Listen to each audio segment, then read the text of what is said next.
Good morning, friends. Welcome back, welcome back, welcome back, all of you.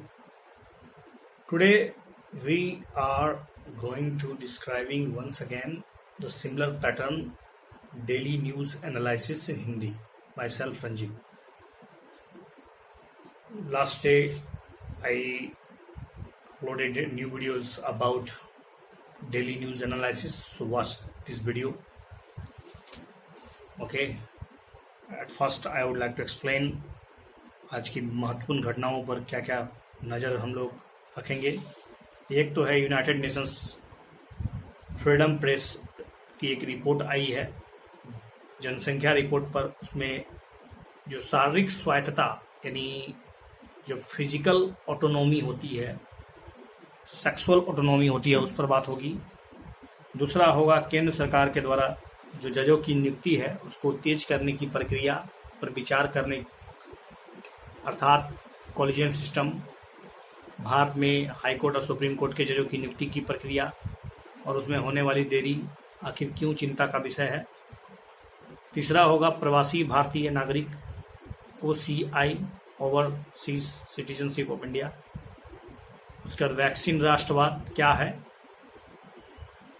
और finally हम लोग कुछ छोटे मोटे बात भारत का राष्ट्र इंटरनेट एक्सचेंज जानेंगे, भारत रिजर्व बैंक के द्वारा विनियमों की समीक्षा हेतु प्राधिकारी का गठन करेंगे और फाइनली इस क्लास को समाप्त करेंगे। चलिए let's start one by one. अभी संयुक्त राष्ट्र जनसंख्या कोष यानी United nation population fund UNFPA के द्वारा मेरा शरीर मेरा अपना है, my body is my one नामक शीर्षक से अपनी प्रमुख विश्व जनसंख्या स्थिति रिपोर्ट 2021 जारी किया गया। और यह पहली बार है जिसमें संयुक्त राष्ट्र किसी शारीरिक या दैहिक बॉडली ऑटोनॉमी पर ध्यान केंद्रित कर रहा है। सबसे पहले दैहिक स्वायत्तता होता क्या है। दैहिक अर्थात शारीरिक, ऑटोनॉमी स्वायत्तता, बगैर किसी हिंसा के डर से अथवा अपने निर्णय के किसी अन्य के द्वारा किए जाने के बिना आपकी देह, आपकी शरीर के बारे में आप स्वयं विकल्प चुनने के लिए अगर स्वतंत्र है, आपको शक्ति है, तो ये शारीरिक ऑटोनॉमी है। लेकिन इस रिपोर्ट से कुछ चिंता उभर कर सामने आ रही है कि 57 विकासशील देश में लगभग आधी महिलाओं को अपने शरीर के संबंध में निर्णय लेने का कोई अधिकार नहीं है। 57 विकासशील देश ऐसे हैं जिसमें महिलाएं शारीरिक ऑटोनॉमी प्राप्त नहीं है। ये महिलाएं गर्भ निरोधक का उपयोग करने, स्वास्थ्य देखभाल की मांग करने और यहाँ तक कि अपनी काम वासना के संबंध में भी खुद निर्णय नहीं ले सकती। केवल 75% देशों में ही गर्भ निरोधक के लिए पूर्ण और समान पहुंच कानूनी रूप से सुनिश्चित की गई है। दुनिया भर की अधिकांश महिलाएं शारीरिक ऑटोनॉमी के मौलिक अधिकार से वंचित कर दी गई है। और इस कोविड महामारी ने तो और भी चिंताजनक स्थिति को उभार दिया है। अगर भारत के तरफ नजर दौड़ाए तो भारत में भी स्थिति बहुत अच्छी नहीं है। भारत में राष्ट्रीय परिवार स्वास्थ्य सर्वेक्षण नेशनल फैमिली हेल्थ सर्वे 4 के अनुसार वर्तमान में केवल 12% विवाहित महिलाएं जो है अपनी स्वास्थ्य देखभाल के बारे में निर्णय ले सकती है स्वतंत्र रूप से। केवल 12%। इसी आयु वर्ग की 63% विवाहित महिलाएं अपने जीवन साथी के साथ परामर्श निर्णय लेती है कि संबंध बनाए या ना बनाए। 25% के जीवन साथी मुख्य रूप से उनकी स्वास्थ्य देखभाल के बारे में निर्णय लेते हैं। महिलाओं की स्थिति इतनी बदतर है कि 25% महिलाएं ऐसी है जिनका स्वास्थ्य संबंधित निर्णय अच्छा है बुरा है उसका पति लेता है। केवल 8% महिलाएं ही गर्भ निरोधक के उपयोग पर स्वतंत्र रूप से निर्णय लेने के लिए भारत में स्वीकार्य है। केवल 8%। कब गर्भ निरोधक दवाई ली जाए, ना ली जाए, इस पर केवल और केवल पतियों का एक तरह से दबदबा है। पुरुष प्रधान समाज भारतीय महिलाओं को जीने नहीं दे रहा है, एक तरह से दम घुट रहा है। इस ऐसी स्थिति में केवल 8%। तो रिपोर्ट की जो दैहिक स्वच्छता के संबंध में जो रिपोर्ट निकल कर आई है, महिलाओं की पहुंच जो है, चाहे उसकी प्रजनन संबंधित स्वास्थ्य देखभाल हो, गर्भ निरोधक का उपयोग हो, या यौन संबंध के बारे में जो निर्णय लेने की उनकी शक्ति है, उनकी जो स्वतंत्रता है, वो पूरी तरह से खत्म है, लगभग नहीं के बराबर है। महिलाओं के अधिकार को किसी के देश के द्वारा कानूनी सहयोग अथवा हस्तक्षेप की सीमा बहुत ही कम है। यही है मेरा शरीर मेरा अपना शीर्षक विश्व जनसंख्या रिपोर्ट 2021 की कुछ मुख्य बातें। इस रिपोर्ट से मेंस आंसर राइटिंग में आपको यही मदद मिलेगी कि भारतीय महिलाओं की स्थिति पर एक रिपोर्ट आपको अगर हवाला देना हो तो आप इस रिपोर्ट का हवाला दे सकते हैं कि भारतीय महिलाओं की शारीरिक स्वायत्तता के संबंध में, या फिर भारतीय महिलाओं की जो घरेलू स्थिति है उसकी जो विकट परिस्थिति है, आखिर ऐसा क्यों है। इसके कारण आप खुद मुझे रिप्लाई कीजिए। अगला बहुत ही इम्पोर्टेंट है, लेकिन प्रीलिम्स के लिए बहुत ही क्वेश्चन बन सकता है कि सुप्रीम कोर्ट के द्वारा केंद्र सरकार के लिए हाई कोर्ट में न्यायाधीशों की नियुक्ति के संबंध में 6 महीने से अधिक समय से लंबित उच्चतम न्यायालय कॉलेजियम की सिफारिश पर 3 महीने में फैसला देने का निर्णय लिया गया है। प्रस्ताव दिया है, सुप्रीम कोर्ट ने कहा है केंद्र सरकार को कि 3 महीने के अंदर फैसला लीजिए। क्या भारत का संविधान न्यायाधीशों की नियुक्ति हेतु कोई समय सीमा निर्धारित करता है या नहीं करता है? तो आपको ये बता देते हैं कि एक memorandum of procedure, that mean MOP, प्रक्रिया ज्ञापन के माध्यम से सरकार और न्यायपालिका नियुक्ति प्रक्रिया के संबंध में गाइड किया जाता है। इस किसी समय सीमा पर कोई जोर नहीं दिया गया इसमें, केवल अस्पष्ट रूप से यह कहा गया है कि नियुक्ति प्रक्रिया उचित समय के अंदर पूरी कर लेनी चाहिए। ये चाहिए सब जो है वही हमारे 4 लाख केस जो पेंडिंग है, 4 करोड़ से अधिक केस पेंडिंग है।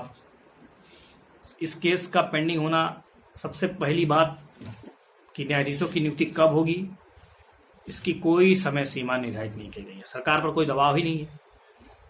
अब हम आते हैं कॉलेजियम प्रणाली क्या है। कॉलेजियम प्रणाली न्यायाधीशों की नियुक्ति और उसके ट्रांसफर संबंधित एक पद्धति है जो संसद के किसी अधिनियम अथवा संविधान के किसी प्रावधान के द्वारा स्थापित नहीं किया गया है, बल्कि सुप्रीम कोर्ट के जजों के द्वारा दिए गए निर्णयों से ही निकल कर आया है। फर्स्ट जजेस केस, सेकंड जजेस केस, थर्ड जजेस केस, इवन फोर्थ जजेस case, you study about that, you will be more beneficial about it, how collegium system developed, why it's required, and now how it's become a burden or reason of bottlenecks, और you can simply say कि transparency, पारदर्शिता, न्यायपालिका की जो स्वतंत्रता किस प्रकार से आखिर एक तरह से चुनौती हो चुकी है भारतीय न्याय व्यवस्था के लिए। तो आपको ये समझ में आ गया कि उच्चतम न्यायालय में कॉलेजियम की अध्यक्षता जो होता है उसके लिए क्या होता है। तो ये सुप्रीम कोर्ट के जो चीफ जस्टिस ऑफ इंडिया होते हैं, चीफ जस्टिस ऑफ इंडिया उसकी अध्यक्षता करते हैं और 4 वरिष्ठतम जजेस उसमें शामिल होते हैं। निर्णय बहुमत के आधार पर लिया जाता है, CGI को कोई वीटो नहीं होता है। उच्चतम न्यायालय हो या हाई कोर्ट के कॉलेजियम के संबंध में उच्च न्यायालय के मुख्य न्यायाधीश होते हैं और इससे संबंधित 4 अन्य वरिष्ठतम न्यायाधीश दोनों में उसी तरह होते हैं। अब कुछ संवैधानिक प्रावधानों की बात करें तो आर्टिकल 124 सब क्लॉज 2 में कहा गया है कि सुप्रीम कोर्ट के और राज्यों के हाई कोर्ट के न्यायाधीशों से परामर्श करने के पश्चात, जिनसे राष्ट्रपति इस प्रयोजन के लिए परामर्श करना आवश्यक समझे, राष्ट्रपति अपने हस्ताक्षर और मुद्रा सहित अधिपत्र द्वारा सुप्रीम कोर्ट के प्रत्येक न्यायाधीश को नियुक्त करेगा। ये तो सुप्रीम कोर्ट के न्यायाधीशों की नियुक्ति की बात हो गई और आर्टिकल 124 सब क्लोज 2 में लिखा हुआ है। उसी तरह आर्टिकल 217 के क्लोज में कहता है कि हाईकोर्ट के मुख्य न्यायाधीश की नियुक्ति जब राष्ट्रपति करते हैं तो राष्ट्रपति को सबसे पहले भारत के चीफ जस्टिस ऑफ इंडिया के, दूसरा उस राज्य के राज्यपाल के, और अगर हाईकोर्ट के अन्य जजों की नियुक्ति हो रही तो उसके उस राज्य के चीफ जस्टिस से भी परामर्श करना अनिवार्य है, तब राष्ट्रपति उसको नियुक्त करते हैं। तो इस ओवरऑल कॉलेजियम प्रणाली हो न्यायाधीशों की नियुक्ति की बात हो, न्यायाधीशों की नियुक्ति में जो हर्डल्स है उसका कारण क्या है, इससे क्या प्रभाव पड़ता है, इस पर आप 2-3 डेटा रखिए। एक तो आर्टिकल 124 217 कॉलेजियम प्रणाली क्या है, और थर्ड जजेस केस, फर्स्ट जजेस केस के बारे में थोड़ा थोड़ा जानकारी रखिए, ताकि ओवरऑल आपको कॉलेजियम सिस्टम समझ में आए और भारतीय न्याय प्रणाली में जो एक तरह से जो रुकावट है उसमें जो कारण है उसका आपको एक दृष्टि उस पर बनाए रखें। चलिए, अब है अगला OCI, प्रवासी भारतीय नागरिक। अभी गृह मंत्रालय ने स्पष्ट किया है कि प्रवासी भारतीय नागरिकों के लिए हर बार उनके नाम के एक नया पासपोर्ट बनाने की कोई जरूरत नहीं है, उसको बार बार रिन्यूअल कराने की कोई जरूरत नहीं है। इसमें कुछ पृष्ठभूमि क्या है कि किसी भी प्रवासी भारतीय नागरिक के लिए नया पासपोर्ट जारी करते समय उसके आवेदक के चेहरे में होने वाली जो जैविक परिवर्तन होता है 20 वर्ष से पहले जो होता है, अगर आप 20 वर्ष से पहले OCI कार्ड बनाए हैं तो आपको एक बार फिर से 20 वर्ष के बाद बनाना पड़ेगा। अगर आप 20 वर्ष के बाद OCI कार्ड बनाते हैं तो आपको दोबारा बनाने की कोई जरूरत नहीं है। इस तरह के नए परिवर्तन के साथ ये कह दिया गया है। अब आते हैं OCI कार्ड धारक होते कौन है। देखिए, भारत सरकार अगस्त 2005 में नागरिकता अधिनियम 1955 में एक संशोधन की थी, उसमें भारतीय संबोधन करते हुए प्रवासी भारतीय नागरिक जैसा कोई कंसेप्ट लाया था। OCI concept is developed 2005 in amendment citizenship amendment act 1955 में अमेंड करके OCI नामक विचारधारा को प्रस्तुत किया गया और जनवरी 2015 में भारत सरकार ने भारतीय मूल के नागरिक, जिसको PIO बोलते हैं, उसको समाप्त कर दिया गया और PIO और OCI को मर्ज करके एक नया कंसेप्ट लाया गया। देखिए, भारत सरकार के द्वारा कुछ ऐसे गाइडलाइंस जारी किए गए जिसके आधार पर आप OCI हो सकते हैं। ओके, प्रवासी भारतीय नागरिकता प्राप्त करने के लिए सबसे पहला कंडीशन, उसे दूसरे देश का नागरिक होना चाहिए, किंतु संविधान के लागू होते समय अर्थात 26 जनवरी 1950 या उसके लागू होने के बाद किसी समय भारत का नागरिक था, लेकिन वर्तमान में वो किसी देश का नागरिक है।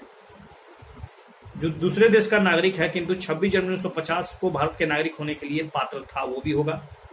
जो दूसरे देश का नागरिक है किंतु राज्य क्षेत्र से संबंध है, लेकिन 15 अगस्त 1947 के बाद भारत का भाग बन गया हो, ऐसे भी नागरिक होंगे। किसी भी ऐसे नागरिक का पुत्र, पुत्री, पौत्र हो, पौत्री हो, दोहित्री हो, जो भी हो, ये भी होंगे। और फाइनली किसी ऐसे व्यक्ति जो कि ऊपर बताए गए जितने भी सब क्लूज है, चाहे 15 अगस्त 1947 का बात हो, 26 जनवरी 1950 का बात हो या उसके बाद का बात हो, अगर वो वर्तमान में किसी दूसरे देश के नागरिक है तो होगा। और उसके पुत्र भी होंगे, पुत्री भी होंगे, पौत्र भी है, पुत्रा भी होगा। और अल्प वयस्क जो 18 वर्ष से कम उम्र के हैं वो 18 वर्ष के बाद ऑटोमेटिक OCI कार्ड धारक हो जाएंगे। लेकिन इसमें कुछ कंडीशन अपवाद है कि OCI कार्ड के लिए आवेदन करने वाला व्यक्ति के पास किसी भी अन्य देश का वैध पासपोर्ट होना अनिवार्य है। अगर वैध पासपोर्ट नहीं है तो हो ही नहीं सकता है। ऐसे व्यक्ति जिनके पास किसी अन्य देश की नागरिकता नहीं है वो OCI कार्ड धारक नहीं बन सकते हैं।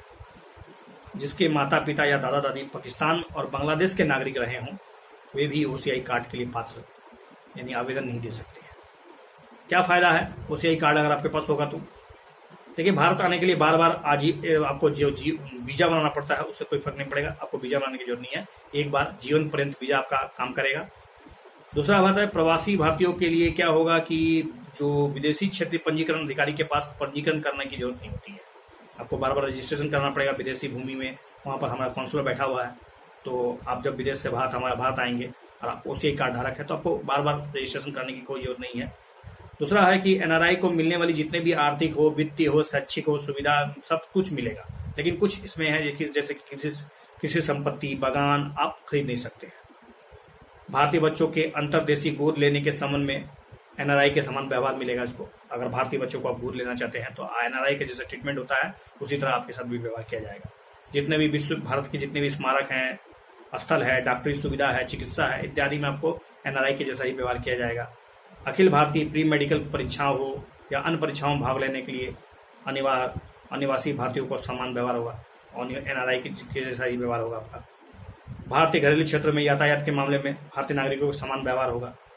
राष्ट्रीय उद्यान जाइए, वन्य जीव अभ्यारण्य जाइए, उसमें प्रवेश के लिए समान प्रवेश शुल्क लगेगा।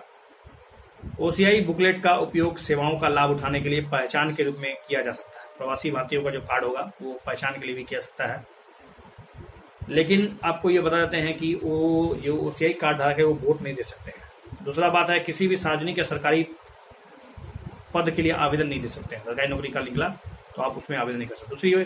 तीसरी है कि प्रधानमंत्री हो, राष्ट्रपति हो, उपराष्ट्रपति हो, सर्वोच्च न्यायालय के मुख्य न्यायाधीश हो, हाईकोर्ट के जज हो, संसद के और राज्य विधानसभा के सदस्य हो, उसके आप सदस्य बनने के पात्र नहीं रखते हो। और कृषि संपत्ति और बागान ये सब तो आप खरीद नहीं सकते हैं। तो ओवरऑल आपको समझ में आ गया कि ओसीआई कार्ड धारक अभी जो नया परिवर्तन किया गया उसको ध्यान में रखिए कि एक तो आप 20 वर्ष से पहले अगर कराए हैं तो एक बार ही फिर दोबारा एक बार कराना पड़ेगा ताकि चेहरे में जो परिवर्तन आया वो समझ में आ जा सके। और दूसरा 20 वर्ष के अगर बाद आपने ओसीआई कार्ड धारक अगर रजिस्ट्रेशन करा लिया है तो आपको दोबारा कराने की कोई जरूरत नहीं है। 156 नए देश को ओसीआई कार्ड अब जारी किया जा चुका है। ओसीआई कार्ड के क्या कंडीशन है, किसको ओसीआई कार्ड मिलता है और ओसीआई कार्ड धारक को क्या क्या लाभ है, और उनमें से कुछ कुछ रिस्ट्रिक्शन आपको याद रखने होंगे जो फिल्म्स के मुख्य बिंदु बन सकते हैं। अब एक में हाल में एक नया राष्ट्रीय स्टार्टअप सलाहकार परिषद की स्थापना की गई है, और राष्ट्रीय जो स्टार्टअप सलाहकार परिषद है इसको उद्योग संवर्धन और आंतरिक व्यापार विभाग यानी department for promotion of industry and internal trade DPIIT राष्ट्रीय स्टार्टअप सलाहकार परिषद का गठन किया है। इसका कार्य क्या है? सतत आर्थिक विकास को बढ़ावा देना, बड़े पैमाने पर रोजगार का अवसर पैदा करना, देश में नवाचार हो, स्टार्टअप हो, इस सब का डेवलप करना, इसके लिए सशक्त एक परिवेश बने। इसके लिए आवश्यक सलाह कौन देगा? तो इसके लिए एनसेक सलाह दे सकता है। एनसेक ओवरऑल समझ में आ गया कि ये ओवरऑल नागरिकों और छात्रों के बीच नवाचार की संस्कृति को बढ़ावा देने और शहरी और ग्रामीण क्षेत्रों में पूरे अर्थव्यवस्था को बेहतर करने, नवाचार को बढ़ावा देने, यही है। ओवरऑल अनुसंधान हो, विकास के माध्यम से रचनात्मक और नए नए विचारों को डेवलप किया जाए, उसमें सहयोग दिया जाए, कीमती उत्पादन में परिवर्तन हो जाए, यही सब है एनसेक के। एनसेक की जो अध्यक्षता होगी, सलाहकार परिषद की जो अध्यक्षता करेगा वह वाणिज्य और उद्योग मंत्री करेंगे। वाणिज्य और उद्योग मंत्री एनसेक के अध्यक्षता करेंगे।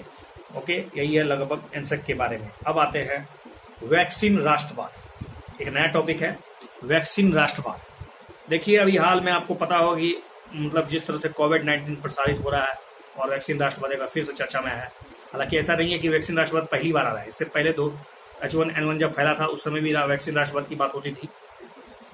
क्या है, देखिए केंद्र सरकार के द्वारा दूसरे देश में जो हम लोग कोई चीज को बाहर भेजते हैं, निर्यात करते हैं, तो उसके कुछ मानदंड होते हैं, आयात करते हैं तो उसके कुछ टैरिफ, शुल्क वगैरह लगाया जाता है। लेकिन वैक्सीन राष्ट्रवाद एक ऐसी कंसेप्ट है, एक ऐसी स्थिति है जिसमें कोई भी देश किसी वैक्सीन की खुराक को अन्य देश को उपलब्ध कराने से पहले अपने देश के नागरिक या निवासियों को उपलब्ध कराना, मतलब उसको प्रमुखता देता है। राष्ट्रवाद का सीधा होता है अपने देश के हितों के लिए जो जरूरी है। इसके लिए सरकार तथा वैक्सीन निर्माता के मध्य खरीद पूर्व समझौता हो जाता है ताकि एग्रीमेंट हो जाए और भारी मात्रा में अपने देश के नागरिकों को सुरक्षा प्रदान करने के लिए भारी मात्रा में इसका मतलब फायदा उठाया जाता है। लेकिन वैक्सीन राष्ट्रवाद कोई नई अवधारणा नहीं है। 2009 में H1N1 जो फ्लू फैला था उससे भी विश्व के जो तमाम धनी देश थे उसने वैक्सीन निर्माता कंपनियों से पहले ही समझौता कर लिया, एग्रीमेंट कर लिया, जो एक तरह से नैतिकता के खिलाफ है। और उस समय यह अनुमान लगाए थे अच्छी परिस्थितियां में वैश्विक स्तर पर वैक्सीन की अधिकतम बिलियनों का खुराक अलग अलग देशों में पहुंच जाएगा, लेकिन ऐसा नहीं होता है। इससे संबंधित चिंताएं जो है कि किसी भी बीमारी का जो वैक्सीन होता है वो सभी देश को समान रूप से नहीं मिल पाएगा, क्योंकि सभी देशों की जो GDP इनकम, व्यक्ति का पर कैपिटा इनकम हो, या विकासशील और विकसित देश, उत्तर दक्षिण देश, ये अलग अलग जो कंसेप्ट है उसमें वैक्सीन राष्ट्रवाद एक तरह से गलत कंसेप्ट है। ये एक तरह से जो सार्वभौमिक मानवाधिकार होता है उसका एक तरह से हनन है, यूनिवर्सलिटी के खिलाफ है। ये एक तरह से मानवता के खिलाफ है, क्योंकि विश्व के जो दक्षिण भागों में आबादी है वो बहुत ही निर्जन है, बहुत ही निर्धन है, स्वास्थ्य संबंधी सुविधाएं वहां पर उपलब्ध नहीं है। अगर विश्व के तमाम विकसित देश पहले से अगर अपनी वैक्सीन को सुरक्षित कर ले, अपने विशेष विश्व के तमाम जो मैन्युफैक्चर कंपनी से अगर सौदा कर ले गलत ढंग से अधिक कीमत चुकाकर, तो गरीब देश तो बेचारे इसके भोगी हो जाएंगे, इसके पीड़ित हो जाएंगे। तो कहीं ना कहीं इसमें आगे की राय यही है कि विश्व स्वास्थ्य संगठन और विश्व के जो तमाम अंतर्राष्ट्रीय संगठन है उनको मिलजुल कर एक वैश्विक फ्रेमवर्क बनाना चाहिए। इसमें एक गाइडलाइंस फ्रेमवर्क तैयार करना चाहिए ताकि किसी भी वैक्सीन राष्ट्रवाद जैसी कंसेप्ट को बढ़ावा ना दिया जाए और विश्व के तमाम लोग, चाहे वो गरीब देश से हो या अमीर देश से हो, उनको एक तरह से इक्वलिटी प्रदान किया जाए। यही है वैक्सीन राष्ट्रवाद। ओवरऑल वैक्सीन राष्ट्रवाद एक मेंस कंसेप्ट है। मेंस के लिए आप इसका इस्तेमाल कर सकते हैं कि राष्ट्रवाद जो कंसेप्ट है किस तरह से इस्तेमाल होता है। राष्ट्रवाद को आपको पूरा पढ़ना होगा मॉडर्न हिस्ट्री में, कि राष्ट्रवाद का प्रसार प्रसार कैसे हुआ, उसके प्रसार प्रसार के कारण क्या थे, प्रसार प्रसार को फैलाने में क्या मुख्य भूमिका थी, किस तरह से राष्ट्रवाद ने सांप्रदायिकता को बढ़ावा दिया, किस तरह से राष्ट्रवाद ने कहीं ना कहीं अलगाववाद के छोटे से कंसेप्ट को और ये जो राष्ट्रवाद है जिससे कहीं ना कहीं जो ग्लोबल ह्यूमैनिटी पैदा होना चाहिए तो वो कम हुजूर होता है, और किस तरह से रविन्द्रनाथ टैगोर किसके विचार है राष्ट्रवाद पर, महात्मा गांधी का क्या विचार है राष्ट्रवाद पर, और अलग अलग सुभाष चंद्र बोस हो उनके भी विचार अलग अलग राष्ट्रवाद पर रहे हैं, और वर्तमान समय में राष्ट्रवाद का जो कंसेप्ट है वो किस प्रकार से बदल चुका है, किस तरह से अलग अलग बीमारियों के समय विश्व के प्रमुख देश के जो अध्यक्ष होते हैं उनकी जो भूमिका होती है इसमें किस प्रकार अपना रोल निभाती है, और भारत का जो अपना रवैया रहा है विश्व के तमाम देशों के साथ, गरीब देशों के साथ, अपने पड़ोसी देशों के साथ इस चीज़ को लेकर, चाहे वो औद्योगिक नीति हो, चाहे वो शिक्षा को लेकर हो, या फिर किसी प्रकार का जो बीमारी या महामारी फैल रहा हो उससे संबंधित लड़ने की जो जितने भी साधन सामान है वो क्या भारत उसको प्रोवाइड कर रहा है, ये सॉफ्ट नीति है। तो निश्चित रूप से भारत का इसका जोर है। भारत ने कोविड-19 के दौरान बहुत से लोगों को मदद की। आपने सुना ही होगा हाइड्रोक्सीक्लोरोक्विन इस तरह का एक दवाई आया था, उसको विश्व के बहुत तमाम अमेरिका तक के देश को पहुंचाया गया। तो कहीं ना कहीं भारत में राष्ट्रवाद की जो कंसेप्चुअल है, ये जो वैक्सीन राष्ट्रवाद है वो थोड़ा सा बेहतर नहीं है, माना अच्छा बन जाता है। तो ये है आज का टॉपिक। आपने OCI पढ़ लिया, वैक्सीन राष्ट्रवाद पढ़ लिया, तो आप ये समझ चुके हैं कि वैक्सीन राष्ट्रवाद मैंने 4 घटनाक्रम पर आज नजर दौड़ाया। एक तो आपको सबसे पहले मैंने ये बताया कि किस प्रकार से जो महिलाओं की जो ऑटोनॉमी है, चाहे शारीरिक स्वायत्तता हो, आर्थिक स्वायत्तता हो, शैक्षणिक स्वायत्तता हो, इस पर जो एक रिपोर्ट निकाला गया है UNF जो यूनाइटेड नेशन का जो एक रिपोर्ट है, निश्चित रूप से एक चिंताजनक स्तर है। भारत की स्थिति तो और भी बदतर होती जा रही है, महिलाओं की स्थिति दिन पर दिन खराब हो रही है, निश्चित रूप से इस पर विचार करना चाहिए। दूसरा, कॉलेजियम प्रणाली, सुप्रीम कोर्ट के जज, हाई कोर्ट के जज, उसकी शक्तियाँ, उनकी नियुक्तियाँ, उनके स्थानांतरण, उसमें जो सुधार होने चाहिए उसके जो कुछ प्रमुख बिंदु उसको चर्चा किया, और छोटा सा कंसेप्ट इनसेक के बारे में बताया, और फाइनली वैक्सीन राष्ट्रवाद एक बहुत ही गंभीर विषय है और ये मेंस में आप इसका इस्तेमाल करें। तो इस वीडियो को मैं यहाँ पर रोकता हूँ और आपको मैं कहना चाहता हूँ कि अगर इस वीडियो में सुधार की जरूरत है तो आप निश्चित रूप से मुझे बताइए, आगे ये प्रक्रिया जारी रहेगी और इस तरह से मैं प्रतिदिन आपको एक वीडियो प्रोवाइड करूँगा। ये वीडियो आप ऑडियो के रूप में ही है, लेकिन मेरा चेहरा देखा आप ये कोशिश कीजिए सुनने को, ध्यान से सुनिए, निश्चित रूप से आपको मदद करेगा। Thank you once again.